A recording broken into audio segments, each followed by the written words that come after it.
Hi అండి. Welcome to Darshan channel vlogs. అందరూ ఎలా ఉన్నారు? మేమైతే చాలా బాగున్నాం. మీరు కూడా బాగుండాలని మనస్ఫూర్తిగా కోరుకుంటున్నాను. టుడే మన వ్లాగ్‌లో వచ్చేసి చాలా సింపుల్‌గా మనం హెయిర్ స్టైల్స్ అయితే డిజైన్ చేసుకోవచ్చండి. ఎవ్రీ సాటర్‌డే సివిల్ డ్రెస్ అలానే హెడ్ బాత్ చేపించి పంపిస్తూ ఉంటాం కదా! అంత బిజీ టైంలో మనకి హెయిర్ స్టైల్స్ బాగా హెవీగా వేయడం అయితే అవ్వదు కదా! సో, ఇలాంటి చిన్న చిన్న క్లిప్స్ అది యూజ్ చేసి నేను సింపుల్‌గా హెయిర్ స్టైల్ అయితే వేసేస్తూ ఉంటాను. అదేంటో కూడా మీకు చూపించేస్తానండి. వీడియో నచ్చితే లైక్ చేయండి. వీడియో ఎక్కడ స్కిప్ చేయకుండా చూడండి. Please like, share and subscribe my channel. మీ ఫ్రెండ్స్‌కి, రిలేటివ్స్‌కి, నైబర్స్‌కి అందరికీ షేర్ అయితే చేసేయండి. నేను ఎప్పుడైనా సరే ఇలా జుట్టంతా కూడా చిక్కులు పడిపోయి ఉంటుంది కదండీ! హెడ్ బాత్ అయిన వెంటనే మనం ఇలా పెద్ద పళ్ళున్న కోమ్ తీసుకొని మనం చిక్కు అయితే తీసినట్లయితే హెయిర్ ఫాల్ అనేది కొంచెం కంట్రోల్ అవుతుందండి. మనం మామూలు నార్మల్ కోమ్‌తో కోమ్ చేసేసినట్లయితే హెయిర్ ఫాల్ అయితే అయిపోతుంది. కొంచెం తడిగా కూడా ఉంటుంది కదా హెయిరు. పూర్తిగా ఆరేంత టైం కూడా ఉండదు కదండీ మనకి స్కూల్ టైంలో. సో, మనం ఇలా కూంబ్ అయితే పెద్దది యూజ్ చేస్తే బాగుంటుందనమాట. తర్వాత ఇలా మొత్తం అంతా ఈవెన్‌గా సెట్ అయ్యేలాగా ఒకసారి కూంబ్ చేసేసుకుని మనకి ఇలా స్ట్రాబెర్రీస్, బటర్‌ఫ్లైస్ ఇలా మోడల్ క్లిప్స్ అయితే అవైలబుల్‌గా ఉంటున్నాయండి. వీటితో చాలా సింపుల్‌గా హెయిర్ స్టైల్ అయితే చేసేసుకోవచ్చు. ఇవిగోండి ఇలా మల్టీ కలర్ అయితే తీసేసుకున్నాము.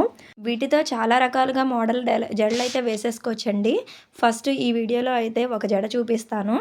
వీడియో ఎక్కడ స్కిప్ చేయకండి. ఇక్కడ మనం కొంచెం వాల్యూమ్ తీసుకోవాలి పైన మాత్రమే. మనకి పఫ్ తీసుకుంటాం కదండీ! అలా కొంచెం వాల్యూమ్ ఉన్న హెయిర్‌ని మాత్రమే తీసుకోవాలి.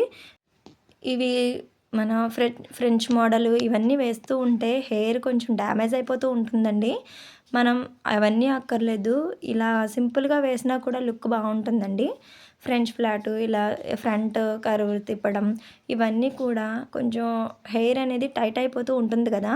దానివల్ల మనకి హెయిర్ ఫాల్ అయితే ఎక్కువ అవుతూ ఉంటుందండి. ఇప్పటి నుంచే మనం కొంచెం లూజ్‌గా వేయడం అలవాటు చేస్తే వాళ్ళకి హెయిర్ అనేది టైట్‌గా వేయకూడదని చెప్తున్నారు కదా! Present nowadays.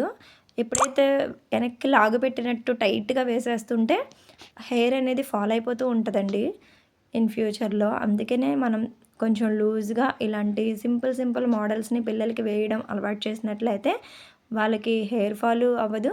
చూడటానికి బావుంటుందండి. ఇలా మొత్తం అంతా కూడా మనం చిన్న పాయలు తీసేసుకొని అల్లేసుకున్న తర్వాత కొంచెం ఆ హెయిర్ అనేది కొంచెం ముందుకి ప్రెస్ చేసినట్టు చేసి చిన్న క్లిప్ అయితే పెట్టేస్తున్నాను.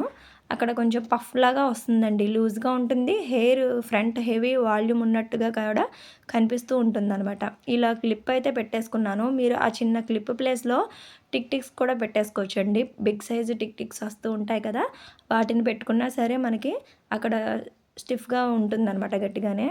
కిందకి జారకుండా ఉంటుంది. తర్వాత మొత్తం హెయిర్ వాల్యూమ్ అంతా తీసేసుకొని మనం నార్మల్‌గా ఎలా అల్లుకుంటామో అలా అల్లేసుకోవాలండి. కొంచెం నీట్‌గా దువ్వుకుంటూ సెట్ చేసుకుంటూ హెయిర్ అనేది మొత్తం అల్లుకోవాలి. ఇక్కడ నేను ఒక టిప్ చెప్తానండి. మనం మార్నింగ్ టైమ్స్ కుంకుడుకాయ, షీకాయ ఇవన్నీ వాడితే మంచిదే. బట్ మనకంత టైం కుదిరితే సరేనండి. సండేస్ అలాగా. స్కూల్ టైమ్స్‌లో అవ్వదు కదా! సో, మనం ఎక్కువ షాంపూస్ యూజ్ చేస్తూ ఉంటాం కదండీ!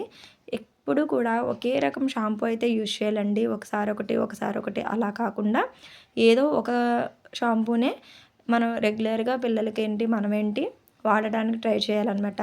అవొచ్చేసి డైరెక్ట్‌గా మనం షాంపూస్ అప్లై చేసేయకుండా వాటర్‌లో కలిపి అప్లై చేస్తూ ఉంటాం కదండీ! వాటర్ కన్నా కూడా మనం అన్నం వార్చుకుంటాం కదండీ గంజి. ఆ గంజి ఉంచుకొని, ఆ గంజిలో మనం ఏ షాంపూ వాడితే ఆ షాంపూని మిక్స్ చేసి హెయిర్‌కి అప్లై చేసుకున్నట్లయితే నీట్‌గా వాష్ అవుతుందండి. అలానే కండిషనర్‌లా కూడా యూజ్ అవుతుంది. సిల్కీగా భలే స్మూత్‌గా వస్తుందనమాట. మనకి ఆ షాంపూస్ వల్ల ఎఫెక్ట్ అయ్యే బ్యాడ్ ఎఫెక్ట్ ఉంటది కదా! అది కూడా చాలా మటుకు తగ్గుతుందండి. మేము అప్పుడే చాలా రోజుల నుంచి యూజ్ చేస్తున్నామండి. ఇలా గంజిలో కలుపుకొని షాంపూని చిక్కగా మనం హెయిర్ వాష్ చేసుకుంటే బాగా అది ఆయిలీ అంతా కూడా బాగా రిమూవ్ అవుతుంది. అలానే కండిషనర్‌లా కూడా మాకు యూజ్ అవుతుంది. ఎక్కువ చిక్కయితే పడట్లేదండి. మా పెద్ద పాపకి బాగా చిక్కు పడిపోయేది. నేనైతే లివాన్ వాడదామని చెప్పేసి ఆర్డర్ పెట్టి లివాన్ కూడా వాడుతుంటే అదసలు హెయిర్ బాగా కింద దీని స్టిఫ్‌గా అయిపోయినట్టు ఫస్ట్ బాగానే చిక్కొచ్చేస్తుంది. తర్వాత కూడా పీచులాగా అలా అనిపిస్తుందండి. లివాన్ అప్లై చేసిన 2, 3 డేస్‌కి మనకి బాగా కిందంతా కూడా అదోలాగా రఫ్గా అయిపోయినట్టు స్ప్లిట్స్ కూడా వచ్చేసినాయి. హెయిర్ దువ్వుతుంటే ఒక 3-4 డేస్కి ముక్కలుగా ఇరిగిపోతున్నట్టుగా పీస్ కింద అనిపించిందండి. డెఫినెట్గా అసలు ఈ లివాన్ అయితే యూజ్ చేయకండి, ఇలా న్యాచురల్గానే ట్రై చేయండి. వీడియో నచ్చితే లైక్ చేయండి. Thanks for watching. Bye bye.